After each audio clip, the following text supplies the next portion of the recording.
Pavarësisht jetëgjatësisë dhe dinamikës, janë dy stacione në për cilat kalon biografia secilit njeri, vendi i lindjes dhe vendi i vdekjes.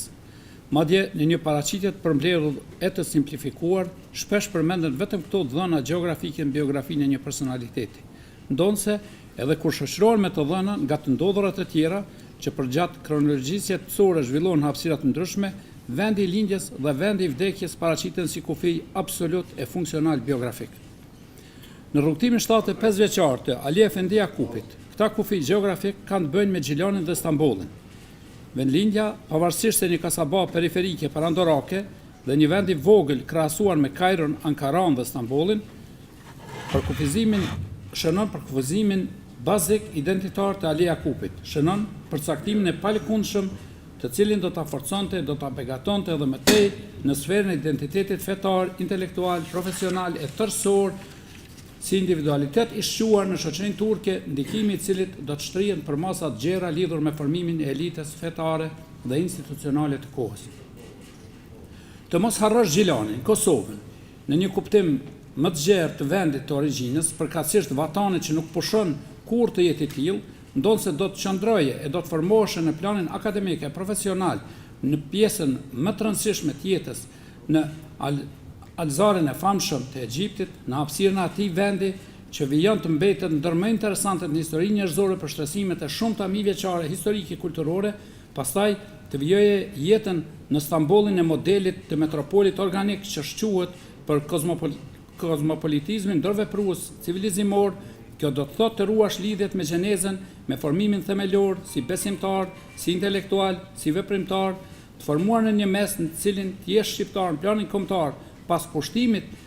dhe sundimit të egër serb ishte aq e vështirë sa dhe të jesh musliman në planin fetar.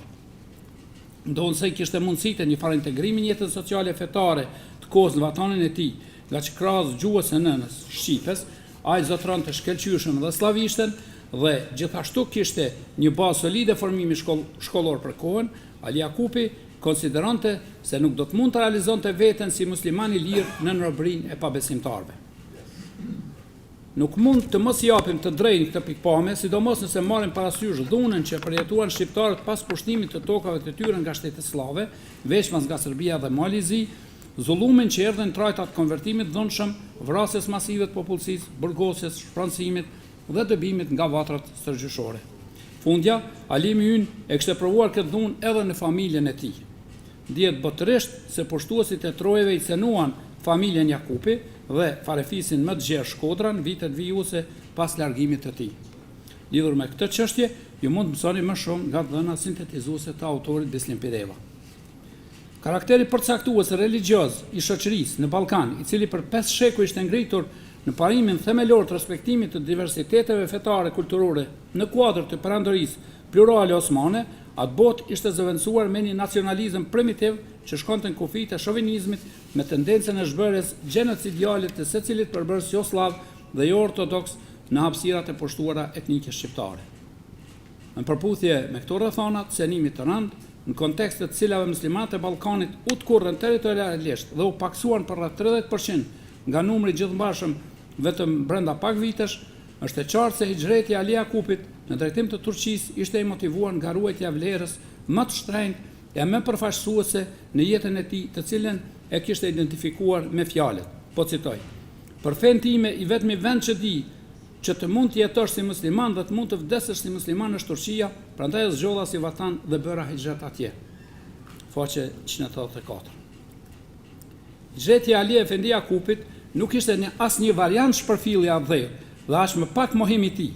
Këtë e kishte qartësuar gjatë bisedës me një ministër libian, i cili e kishte pyetur se pse pas mbarimit të studimeve, me që ishte shqiptar, nuk ishte kthyer në vendin e tij. Alimi ynë ishte përgjigjur me këto fjalë: "Nderuari ministër, sipas mendimit tim, në dynjë nuk ka ndonjë vend më të bukur se Kosova. Mirë po, çfarë të bëj? Ai vend prej kohësh ka dalë nga dora e muslimanëve, është pushtuar nga jo besimtarët. Nga që feja jon është më shtrenjtë, u detyruam të bëjmë hijret." Fundi citatit. Këtë fakt, pra largimin nga vendi i lindjes dhe formimin themelor shpirtëror e detyror, Ali Efendi Jakupi do ta theksonte në vijimësi, si në intervistat të dhëna, ashtu edhe në bisedat e shumta që kishte pasur me nxënës e bashkës të tjerë e që në formate të ndryshme kanë gjetur vend në këtë libër. Është dedikuar natyrshme që shkrimet, të cilat i dedikohen personalitetit të tij të nisin me dhëna themelore, madje edhe kur bëhet fjalë për trajtimin e periudhave të mëvonshme të jetës së tij. Historia e tij, në të vërtetë, është historia e ruajtjes dhe zhvillimit të identitetit si vlerë, e cila pavarësisht rolit që e pati në shoqërinë turke, mbetet përcaktuesi i rrugës së tij jetësore. Ali Jakupi këtë identitet e kishte qartësuar që në vendin e tij të lindjes, ku ishte brumosur me karakteristikat fetare islame si cilësi në jetën e vëllezërve të vendlindjes dhe të vatanit të origjinës. Pavarësisht se në rrugtimin e tij të mëtej mjetësor u pajis me dijet përparuara në sferën e besimit e të kulturës orientale, të cilat e shquan si njëra ndër ligjëruesit më të spikatur e më të suksesshëm të islamit, duhet thënë se fillimisht rrethi familjar, pastaj Gjilani si qytet i tij i lindjes dhe konteksti gjeografik më i gjerë asokoshëm shtetëror me institucionet fetare arsimore përbënin ambientin në të cilin ai e formoi identitetin për ruajtjen e të cilit, siç dëshmohet gjithandej, ishte gati të sakrifikonte gjithçka.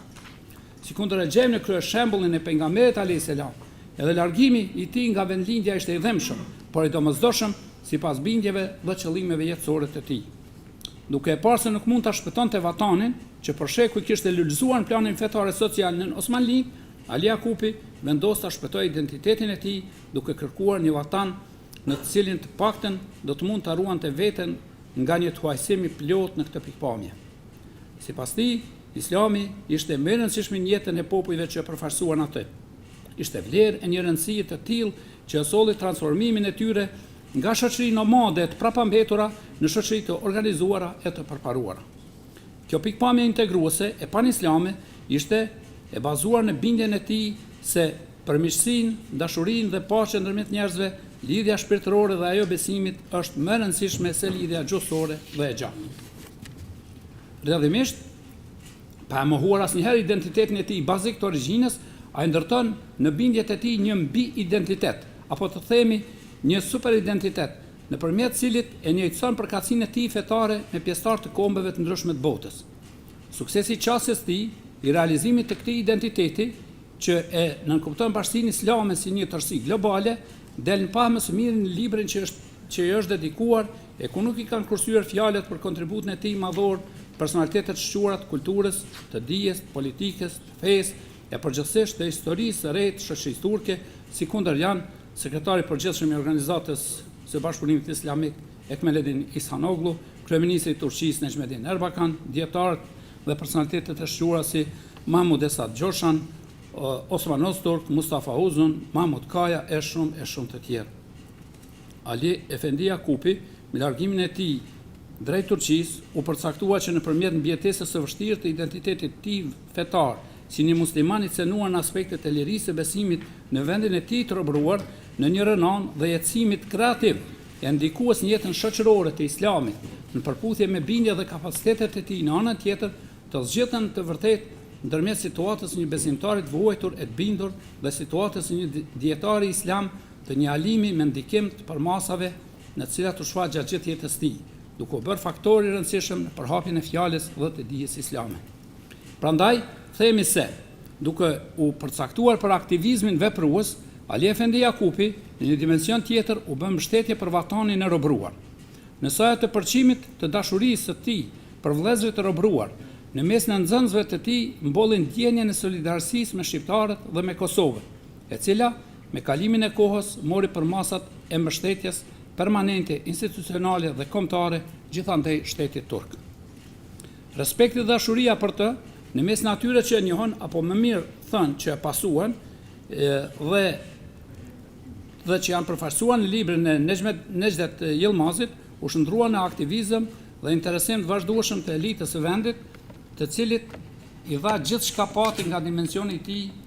përkushtimor, fetar, intelektual, ditëror e moral, si model i një muslimani të mirë, në të vërtetë si model i cili nderon në krye të herës rrënjët e origjinës së tij. Kjo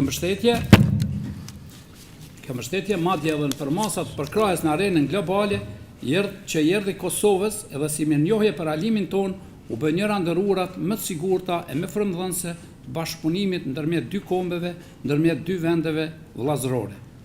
Me përkthimin dhe botimin shqip të librit të Yılmazit dhe me këtë tryezë shkencore, tremërohem në shpresat e mia se emri i Ali Efendi Jakupit ngadalë po i kthehet vendit të lindjes e të origjinës, se trashëgimia e tij, aq e vlerësuar dhe përhapur në vatanin e tij të dytë, po bëhet pjesë edhe e jetës sonë, e vlerave me të cilat mund të krenohemi para të tjerëve e me të tjerët bashkërisht.